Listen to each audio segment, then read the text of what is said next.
desprendermos das amarras técnicas do processo, peço licença para proferir algumas palavras que não escritas nos autos, mas que nascem do coração. O que vivenciamos neste plenário hoje ultrapassa os limites de uma mera atividade acadêmica. Para nós que ainda estamos nos passos iniciais dessa jornada como alunos do terceiro semestre, esta simulação é uma oportunidade única de agradecer.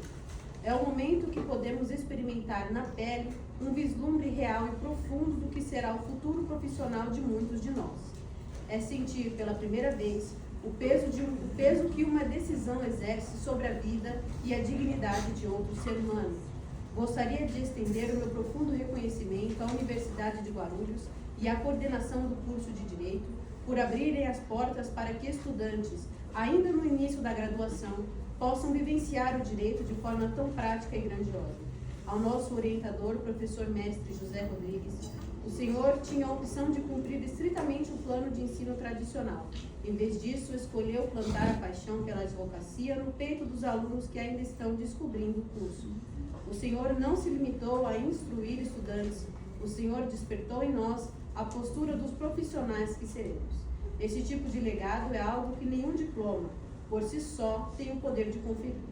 Minha eterna gratidão, professor. E a vocês, colegas discentes aqui presentes, eternizem este momento na memória, mesmo estando no terceiro semestre. Vocês escolheram não por apenas participar, mas entregar o seu melhor. E essa atitude corajosa diz absolutamente tudo sobre a grandeza de quem vocês hoje são e sobre o sucesso dos juristas que vocês serão amanhã. Muito obrigada.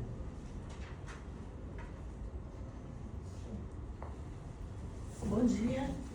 Aberta a sessão do dia 28/5/2026, às 9h30. A recorrente Emily Jesus, Yasmin Gomes, advogada Eliana Modesto e Elisa Valim. E o doutor Ministério Público José Rodrigues. Declaro aberta a sessão dessa Corte Constitucional sobre as bênçãos de Deus. Invoco a proteção da Constituição Federal da República sobre os trabalhos que hoje iniciamos. O Supremo Tribunal Federal, guardião último da Constituição, reúne-se nesta data para apreciar recurso extraordinário interposto pelos ora recorrentes, em face de decisão que os condenou criminalmente e que estes sustentam violadora de direitos fundamentais consagrados na Carta Magna de 1988. Constam nos autos que os recorrentes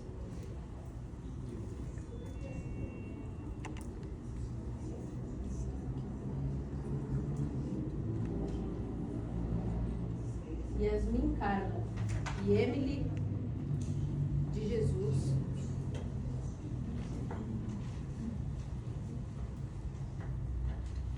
representados pelos eminentes advogados que compareceram a esta sessão. Registro também presença em plenário dos próprios recorrentes, cuja oitiva foi deferida por este relator. Ante a excepcionalidade do caso, saúdo a todos com respeito e deferência. Passo à leitura do relatório. Trata-se de recurso extraordinário interposto com fundamento no artigo 102, inciso 3, a linha A da Constituição Federal, em que os recorrentes sustentam que o acórdão recorrido contraria dispositivos constitucionais, notadamente o caput do artigo 5º, do inciso 3º, do artigo 1º e os incisos 46, 47 e 49 do artigo 5º, todos da Constituição Federal. Os fatos subjacentes ao caso são de natureza trágica e singular. Os recorrentes, juntamente com outras pessoas, ficaram presos por mais de 30 dias em uma caverna inundada, sem possibilidade de resgate imediato. Diante da morte iminente por inanição, 4 sobreviventes supostamente deliberaram com o consentimento inicial de todos sobre a eliminação de um dos membros do grupo para fins de sobrevivência. Foram, ao final, condenados por homicídio doloso e demais crimes no termos da denúncia. Os recorrentes alegam, em síntese, primeiro, que a conduta foi praticada em estado de necessidade extremo, com vistas à preservação da própria vida.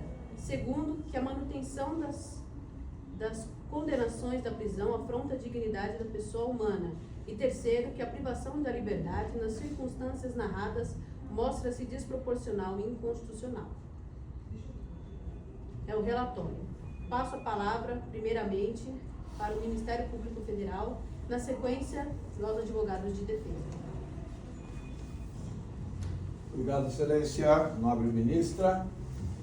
Cumprimento também as demais ministras, assim como a defesa, os recorrentes que aqui estão e a todos que estão acompanhando esta sessão especial do Supremo Tribunal Federal. Eu venho aqui não como apenas um procurador federal, mas apenas quero enfatizar que, quando nos debruçamos as questões constitucionais, eu fico chocado. Eu acho um absurdo, uma temeridade quando brincamos de normas constitucionais, buscando defender a dignidade da pessoa humana quando uma vida é ceifada.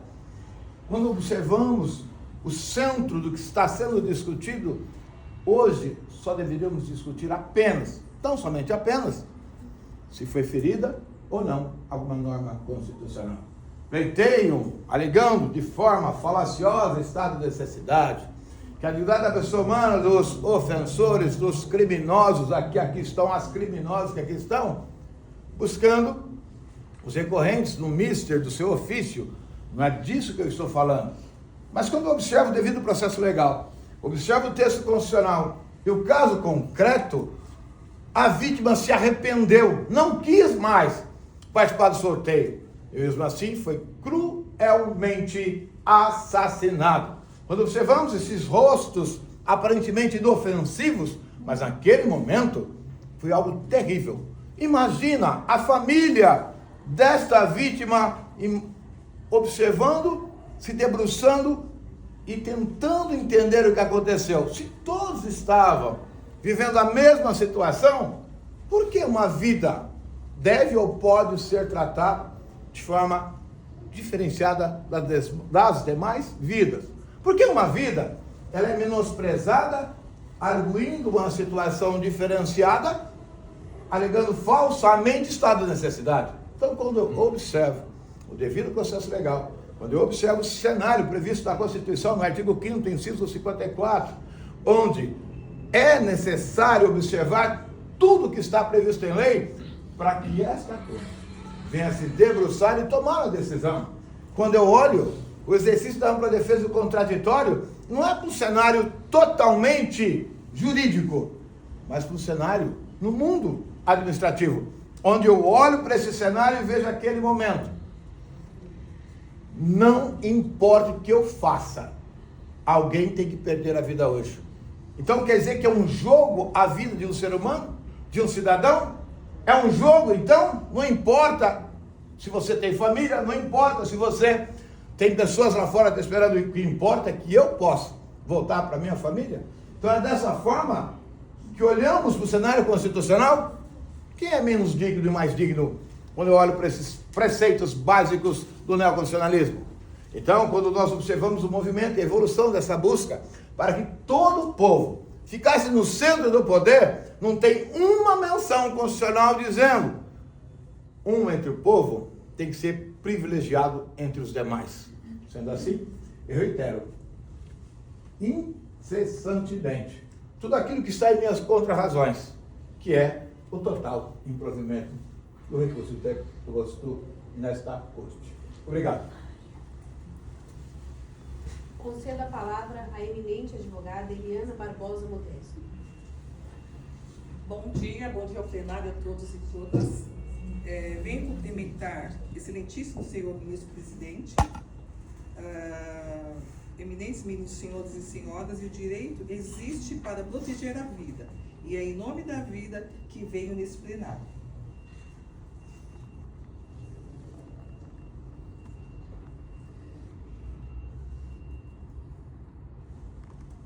De acordo com o artigo 5º do caput da nossa Constituição Federal 88, é considerado o mais fundamental de todos os direitos, é garantir inviolabilidade da vida humana, que significa que o Estado tem o dever de protegê-la, tanto contra as ameaças externas, quanto assegurando uma existência digna. Presumimos a sobrevivência, isto é, ao mínimo que a vida requer. Podemos afirmar em se alimentar, no mínimo, para não morrer, garantindo de dignidade o direito à vida. Não se resume apenas continuar vivo, mas também, ou seja, o direito de não morrer. Ele abrange o direito a uma existência digna, sendo um dos pilares do princípio da dignidade da pessoa humana. Como descreve o artigo 1º, o inciso 3º da nossa Constituição Federal de 88.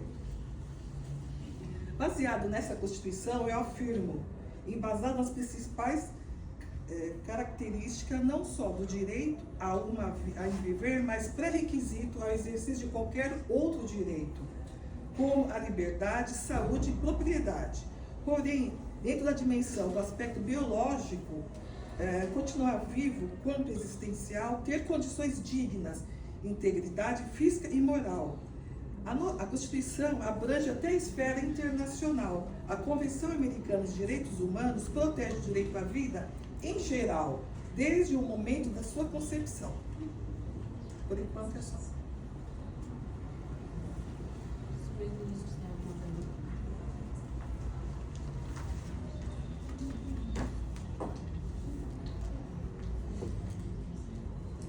Você considera que a situação extrema afasta totalmente a existência?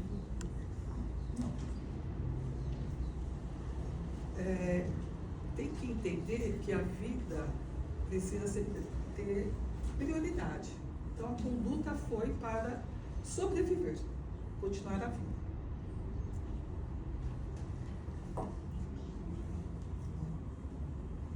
De que maneira o estado de necessidade pode justificar juridicamente a conduta dos exploradores? Que conduta a senhora se refere? Do acontecido, do assassinato, do homicídio que houve dentro da caverna. Foi provado que houve assassinato? Não, mas eu estou querendo saber que maneira, se houve, pode justificar juridicamente. Os recorrentes não sofreram esse atentado a alguém. Não houve homicídio dentro da caverna? Não houve, eu afirmo que não houve. O que houve dentro da caverna? Não podemos dizer, eles não sabem responder, estavam todos confusos no momento. Então, como você disse que minha pergunta também não pode, se você não sabe o que aconteceu lá. Eu estou defendendo os meus recorrentes. Eu afirmo que eu concordo que eles vivenciaram. Ninguém pode estar colocando dentro da vida que eles viveram. Nem eu, nem a senhora. Conceda a palavra à eminente advogada Elisa da Silva Bahia. Bom dia, excelências, doutor, senhoras e senhoras presentes aqui hoje.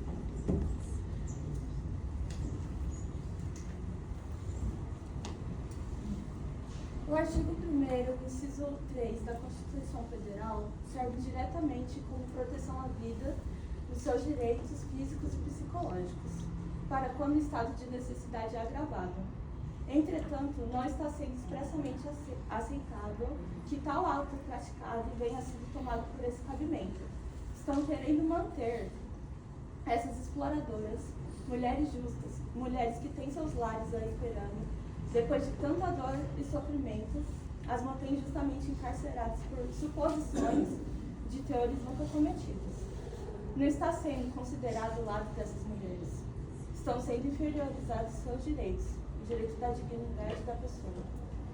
É expressamente dito no artigo 5º, inciso 49 da Constituição Federal, um zelo pela integridade física e moral aos presos, algo que abertamente está sendo violado.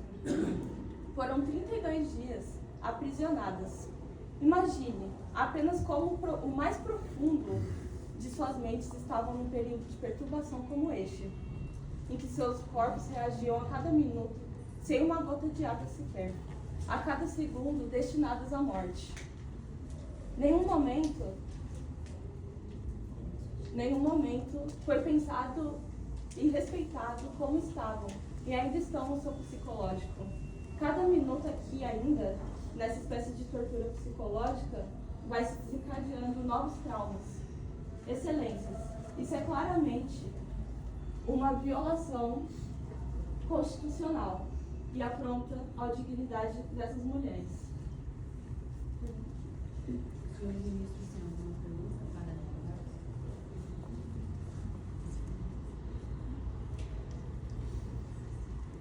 Passo agora à 8ª dos recorrentes. Esta corte, sensível à excepcionalidade do caso, deferiu o pedido para que os próprios réus se manifestem em ato de reconhecimento de sua humanidade e de sua condição de sujeito de direito. Peço que cada um fale por até 30 segundos. A palavra está com a recorrente Yasmin Carlos.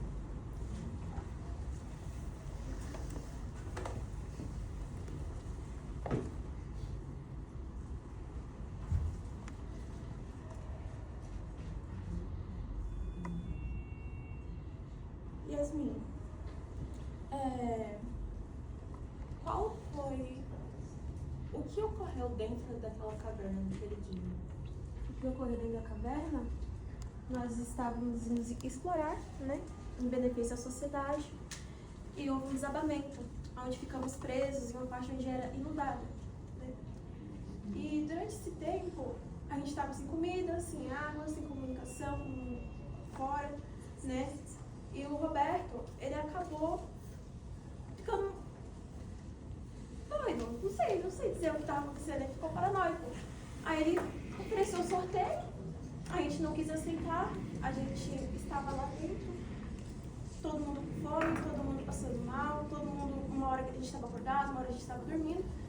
E numa dessas horas a gente acorda, Roberto não estava mais com mentirosa, medo. assassina, o Roberto não queria morrer. Vocês que escolheram isso pra ele.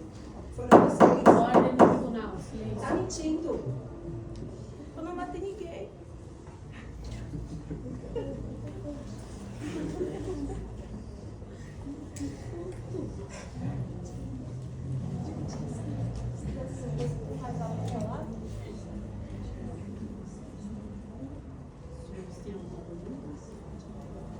Você considera que houve consentimento verdadeiro da vítima antes do sorteio?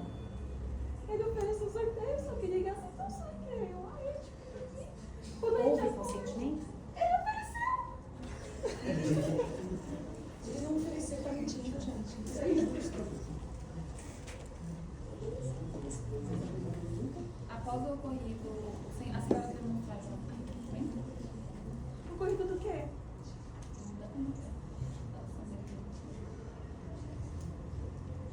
Qual das condutas? Aconteceu mais uma? Não sei, aconteceu? Você falou que ele aceitou participar do Ele sorteio ofereceu e não houve nada? Ele ofereceu sorteio, a gente que não quis, a gente em nenhum momento aceitou o sorteio. Por isso que vocês estão vivos. Não, ele...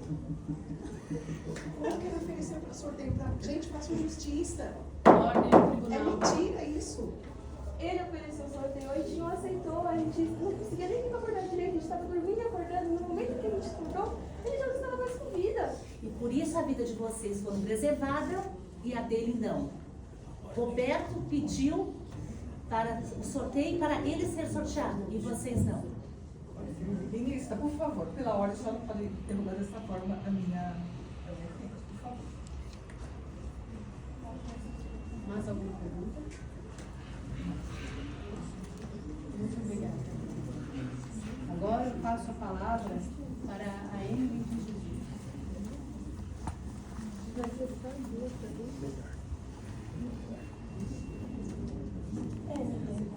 A proposta inicial do sorteio partiu da própria vítima? Sim, partiu da própria vítima, mas não houve sorteio. Nós estava muito abalado fisicamente e com isso não conta. Ao acordar, já encontramos ele morto. Mais alguma coisa? Excelência. Muito obrigada. Agora, cedo a palavra ao Ministério Público, na pessoa do doutor José Rodrigues.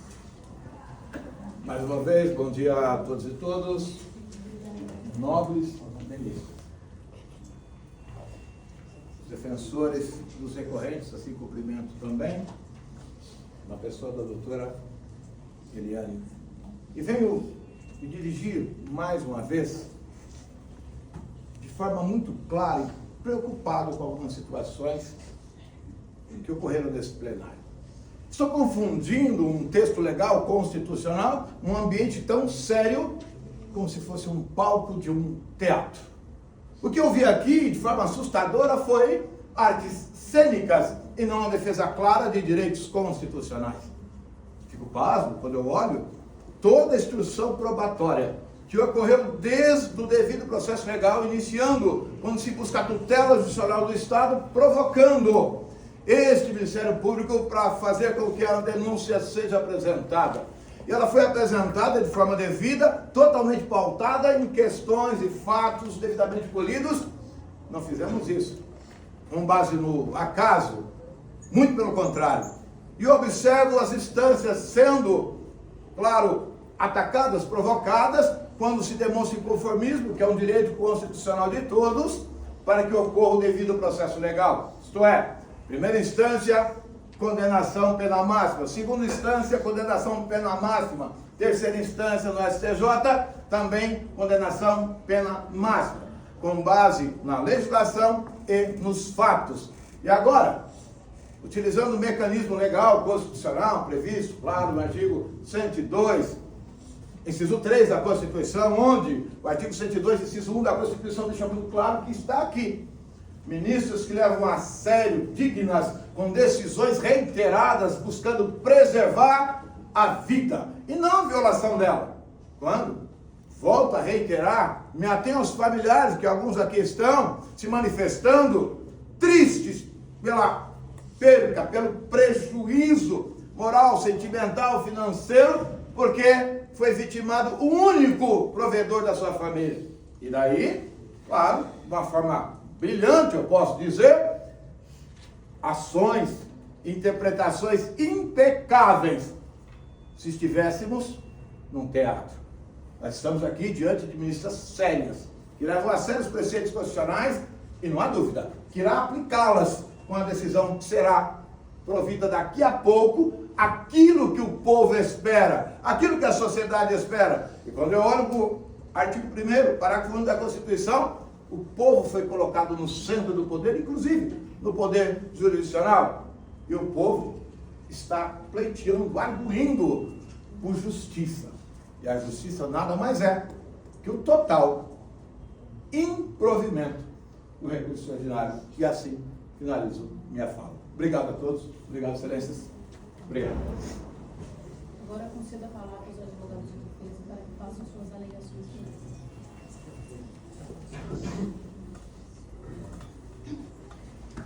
O artigo 23, inciso 1º, declara que não há crime quando a gente pratica fato em estado de necessidade.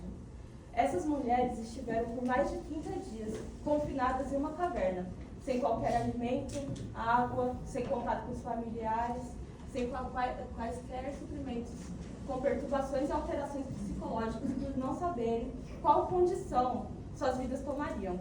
Excelências, o que eu quero esclarecer aqui é: o fato dessas mulheres estarem sendo acusadas é inconstitucional. Em momento algum, houve a intenção de morte. Essa exploração foi por meios científicos e benéficos à sociedade, nunca como uma associação criminosa para ações homicidas, e sim apenas um grupo por razões oriundas. A natureza agiu imprevisivelmente e os destinou ao caminho da morte. No artigo 5º, inciso 54, é previsto que o estado de necessidade existe proporcionalidade entre o bem ameaçado e o bem sacrificado, para salvar o agente em perigo. Essa condição, como está, não havia outra opção tão selvagem, indigna e bárbara quanto à da sobrevivência por meios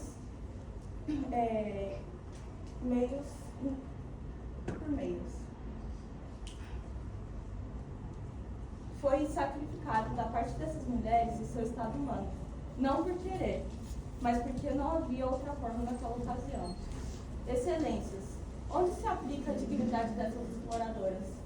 Onde estão as provas concretas dos supostos fatos ilícitos que ocorreram dentro daquela caverna? Excelências, essas mulheres são inocentes. Não existe ilicitude nos fatos. Não existe crime cabível. Nunca numa situação como essa. Dessa forma, exijo absolvição total para as minhas clientes.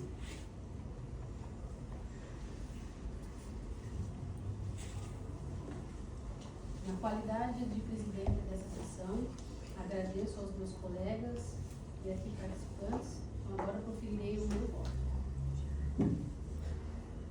Senhores ministros, ilustres defensores e membros do Ministério Público, ao longo desta sessão fomos confrontados com os limites mais extremos da condição humana. Ouvimos os relatos agonizantes do confinamento sofrido por Yasmin Carla e Emily de Jesus. Como seres humanos, é impossível não se comover diante do desespero e da dor que habitaram naquela caverna. No entanto, como presidenta desta Suprema Corte, trago os meus olhos voltados para a nossa Constituição de 1988. A nossa Carta Magna é categórica. A vida humana é um bem indispensável que não pode ser barganhado, jogado à sorte ou decidido em um jogo de dados. Houve a retirada do concedimento de Rogério da Cunha. Houve a imposição da maioria. Portanto, juridicamente, houve um crime. Não posso, sob o manto da clemência, apagar a tipicidade deste ato. Mas, senhores ministros, o direito penal não pode ser cego à realidade dos fatos. Se a lei não aceita o martírio, ela também não pode ignorar que o desespero e a fome crônica destroem a plena capacidade de escolha do indivíduo. Exigir que estas réis agissem com a frieza de quem está no solo seguro seria aplicar uma justiça desumana. As réis não agiram por maldade, por ganância ou por futilidade. Elas agiram impelidas pelo valor moral mais primário que existe, o instinto de salvaguardar a existência do grupo, sob o domínio de uma violenta emoção provocada por 30 dias de escuridão e inanição. A nossa legislação prevê uma saída justa para as escolhas trágicas da vida. Se a condenação é imposta pela letra da lei, a redução da pena é um imperativo da justiça. O poder judiciário não deve ser um instrumento de vingança, mas sim de equilíbrio. Por todo o imposto, voto pelo reconhecimento do recurso e, no mérito, do provimento parcial para manter a condenação, mas operar a desclassificação para homicídio privilegiado, com fulcro no artigo 121, parágrafo 1º do Código Penal. Passando a dosimetria, fixo a pena base em 12 anos pelo homicídio qualificado e reconheço a causa de diminuição do privilégio.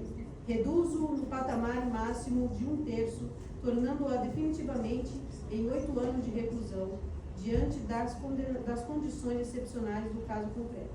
Afasto o regime fechado e fixo o regime inicialmente semiaberto para o cumprimento da reprimida nos termos do artigo 33, parágrafo 2º, a linha B do Código Penal.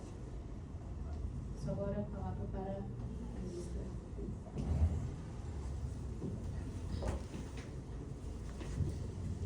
Excelentíssimo senhor presidente e nobres colegas ministros.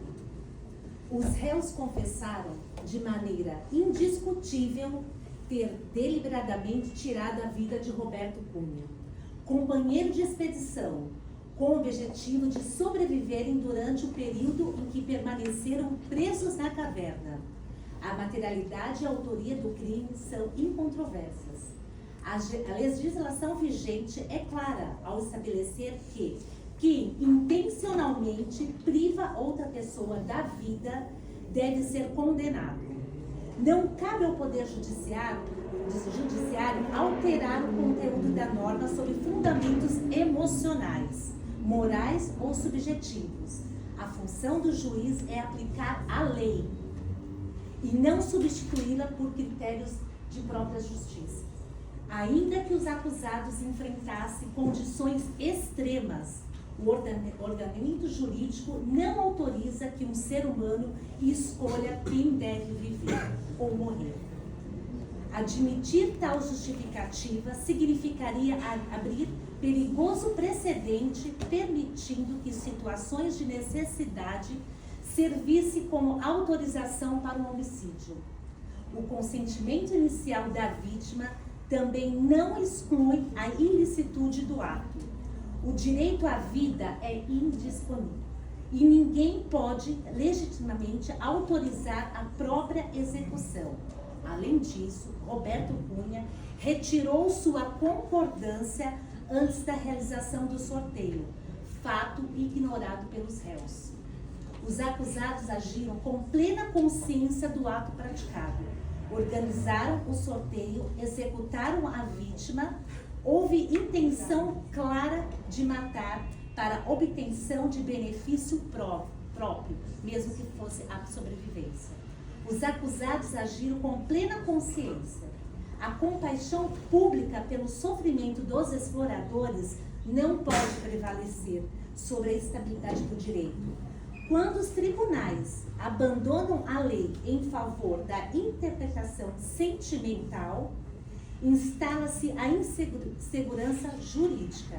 Se a norma é considerada severa, cabe ao Poder Executivo conceder clemência ou comutação da pena, mas jamais ao Judiciário negar a vigência à lei.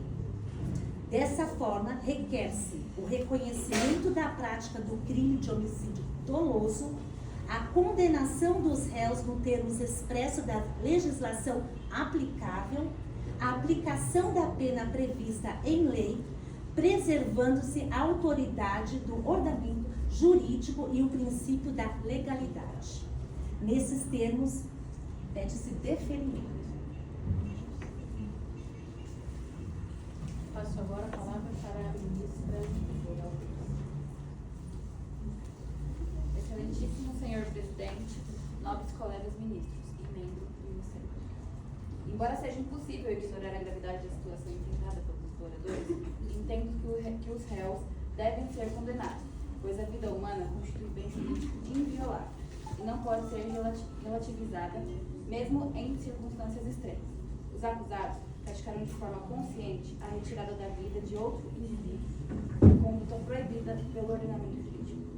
O Poder Judiciário deve aplicar a lei de maneira imparcial, prevendo a segurança jurídica e evitando que situações excepcionais sirvam como justificativa para a eliminação da vida humana. Assim, reconheço a existência do crime e a responsabilidade dos réus pelos atos praticados. Entretanto, considerando o estado de desespero, a pressão psicológica extrema e as circunstâncias excepcionais do caso, reconheço a possibilidade de diminuição de pena em respeito aos princípios da proporcionalidade e da humanidade. Diante do exposto, reconheço a prática do crime pelos réus, votando pela condenação com a devida diminuição de pena em razão das circunstâncias excepcionais enfrentadas pelos acusados. Diante de todo o exposto, à luz dos princípios constitucionais da vida, da liberdade, da dignidade da pessoa humana, desprovejo o recurso extraordinário acompanhando do relator.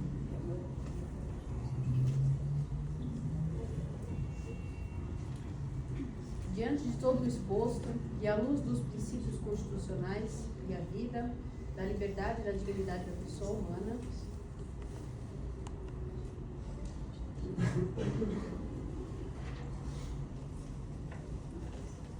feita a coleta de votos, proclamo o resultado do julgamento. Por maioria de votos, esta Corte decidiu pelo provimento parcial do recurso extraordinário. Por 2 votos pelo provimento. Antes de encerrar os trabalhos dessa sessão, quero registrar meu reconhecimento à qualidade das sustentações orais, à coragem dos recorrentes que se apresentaram a este plenário e à seriedade com que todos os participantes conduziram esse exercício. O direito constitucional não é uma ciência exata, é um diálogo permanente entre a norma e a condição humana. E sessões como esta nos lembram por que esse diálogo importa.